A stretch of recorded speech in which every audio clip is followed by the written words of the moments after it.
Vacation ખુલવા સમયે જામનગરમાં સ્ટેશનરીના ભાવમાં જબરો ઘટાડો નોંધાયો છે। દર વર્ષે નવા સત્રના આરંભ સાથે નોટબુક, યુનિફોર્મ સહિત વસ્તુઓના ભાવ વધતા હોય છે, ત્યારે જામનગરમાં આ વર્ષે ઉલટું જોવા મળી રહ્યું છે। સ્ટેશનરીની વસ્તુના ભાવમાં 20 થી 25% જેટલો ઘટાડો નોંધાયો છે। ગત વર્ષે રશિયા-યુક્રેન યુદ્ધને પગલે સમગ્ર દેશમાં કાગળની સપ્લાયમાં ઘટાડો નોંધાયો હતો, જેને લઈને તમામ બુક્સમાં ભાવમાં 25% જેટલો વધારો થયો હતો। આ વર્ષે યુદ્ધની પરિસ્થિતિ સામાન્ય થવાનો લાભ સીધો વિદ્યાર્થીઓ તેમજ વાલીઓને થઈ રહ્યો છે। મારું નામ જીમિત ભાઈ ઠટ્ટા છે। હું જામનગરમાં છેલ્લા થોડાક વર્ષથી માધવ સ્ટેશનર્સ એન્ડ બુક સ્ટોરના નામથી વેપાર કરું છું।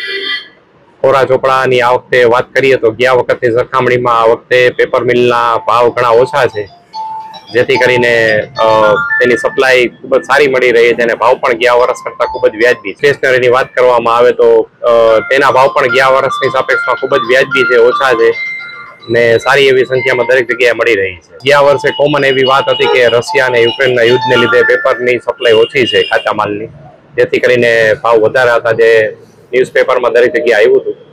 તે આ વખતે એની ક્ષતિ ઘણી દૂર થઈ છે ને પેપર જોઈતી સંખ્યામાં મળી રહ્યા છે ને સારી ક્વોલિટીના ચોપડા ખૂબ જ સસ્તા ભાવમાં મળે। સાઇઝ નોટબુકની સાઇઝ 18-24 ડાયનામિક સાઇઝ જે સૌથી વધારે સ્કૂલમાં વેચાય છે ને ફૂલ સ્કેપ A4 સાઇઝના ચોપડા એ દરેકના ભાવ ખૂબ જ વ્યાજબી છે ને સારી ક્વોલિટી આ વખતે સારા ભાવમાં મળે છે। બાળકો માટે સૌથી મહત્વની વાત જે કોમન વસ્તુ છે, જે પેન્સિલ છે, એ પણ ખૂબ જ સારી ક્વોલિટી ને સારી સંખ્યામાં વ્યાજબી ભાવથી દરેક જગ્યાએ આ વખતે મળે છે ને મેઇન જે સારી ક્વોલિટીની નોટબુક સસ્તા ભાવમાં મળે છે એ દરેક જગ્યાએ આ વખતે ઉપલબ્ધ છે।